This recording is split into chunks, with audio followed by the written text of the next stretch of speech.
नमस्कार मित्रों। आपने अभी हाल ही में समाचारों में देखा होगा कि जातीय जनगणना पर काफ़ी राष्ट्रीय दल जोर शोर से आवाज़ उठाते रहे हैं।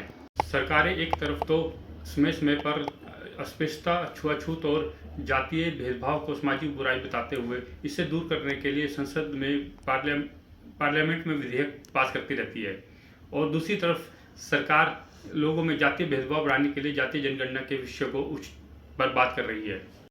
एक तरफ तो सरकारों को जनगणना से किसी भी जाति को की आर्थिक, सामाजिक और शिक्षक की वास्तविक स्थिति का पता चलता है, और दूसरी तरफ सरकारों को किसी राज्य को अनुदान देना हो या जनता के लिए कोई कल्याणकारी योजनाओं की शुरुआत करनी हो या किसी सांसद को किसी क्षेत्र का प्रतिनिधित्व करने के लिए चिन्हित करना हो, उसमें जनगणना का काफ़ी महत्व रहता है। एक तो जातीय जनगणना से ये खतरा पैदा होता है कि अगर किसी जाति की संख्या कम है तो उसकी जनसंख्या में एकदम वृद्धि होती है। इसलिए स्वतंत्रता के बाद कभी भी जनगणना में जातिगत सवालों को नहीं पूछा गया, बल्कि उनका मेन मकसद अपने समर्थन में आने वाली जातियों को फायदा पहुंचाना होता है। इसलिए स्वतंत्रता के बाद जनगणना में जातीय सवालों को पूछना बंद कर दिया गया। वास्तव में राजनीतिक दलों का मकसद सामाजिक व्यवस्था से जातियों का खात्मा नहीं होता, बल्कि अपने पक्ष में आने वाली जातियों को फायदा पहुंचाना होता है। इसलिए आगे चलकर जातिगत जनगणना को आरक्षण से भी जोड़ दिया गया। 2001 की रिपोर्ट सामाजिक न्याय समिति की रिपोर्ट बताती है कि कुछ जातियां अपनी जनसंख्या के अनुपात में अधिक लाभ ले चुकी हैं। अभी हाल ही में मराठा आरक्षण के तहत सरकार ने मराठाओं को 10% आरक्षण दिया है, जबकि जस्टिस बाफर कमीशन 2008 की रिपोर्ट ये बताती है कि मराठा समुदाय को ओबीसी वर्ग में शामिल नहीं किया जाना चाहिए। और वैसे तो सुप्रीम कोर्ट में एक याचिकाकर्ता ने यह भी कहा है कि शिक्षा संस्थानों में और नौकरियों में महाराष्ट्र में मराठा कोटा कानून के तहत आरक्षण का 72% हो गया है और सामान्य श्रेणियों के लिए 28% ही रह गया है, जबकि माननीय सुप्रीम कोर्ट ने सभी राज्यों के लिए 50% की सीमा तय की है। इसी तरह हरियाणा सरकार ने के पिछड़ा वर्ग अधिनियम के तहत भी प्रदेश में आरक्षण 57% हो गया है।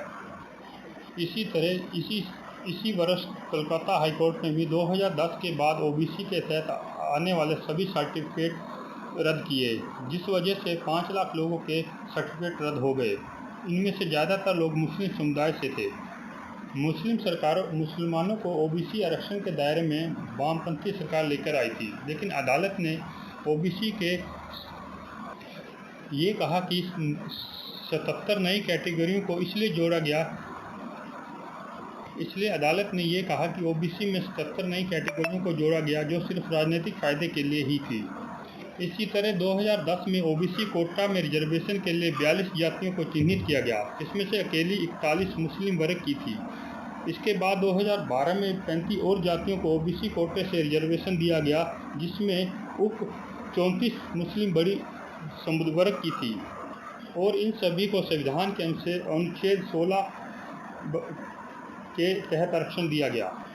इस तरह 9 जजों की पीठ ने माना कि जातियों के पिछड़ेपन का निर्धारण करने के लिए किसी मापदंड का पालन नहीं किया गया। जिस 77 जातियों को आरक्षण दिया गया उन्हें वोट बैंक मान लिया गया। इस तरह हर प्रदेश की सरकारें अपने फायदे के लिए तरह तरह के आरक्षण देती रहती हैं, परंतु सरकार के पास आरक्षण का कोई ठोस तर्क नहीं होता। जबकि संविधान के अनुच्छेद 16 में कहा गया है, रोजगार के मामले में सभी नागरिकों के लिए अवसर की समानता होनी चाहिए। इसी तरह राजस्थान के मुख्यमंत्री भजनलाल शर्मा ने हाल ही में तृतीय श्रेणी महिला शिक्षकों के लिए आरक्षण की सीमा 30 से बढ़ाकर 50 कर दी, जिसको बिहार सरकार ने 2006 में ही प्राथमिक शिक्षा भर्ती में 50% आरक्षण लागू कर दिया था। अतः हर जाति अपने आरक्षण को आधार मानकर ही व्यापक करने में ही अपनी ताकत महसूस करती है। इस तरह हर जाति अपने आरक्षण के आधार को और व्यापक करने में ही अपनी ताकत महसूस करती है।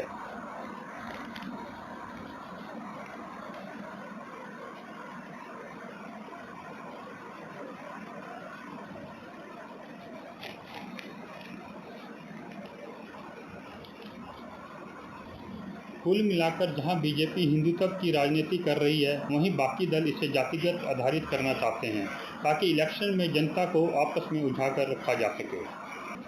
इसलिए हर बार जनता को अपने हितों की रक्षा के लिए न्यायपालिका के तरफ देखना पड़ता है।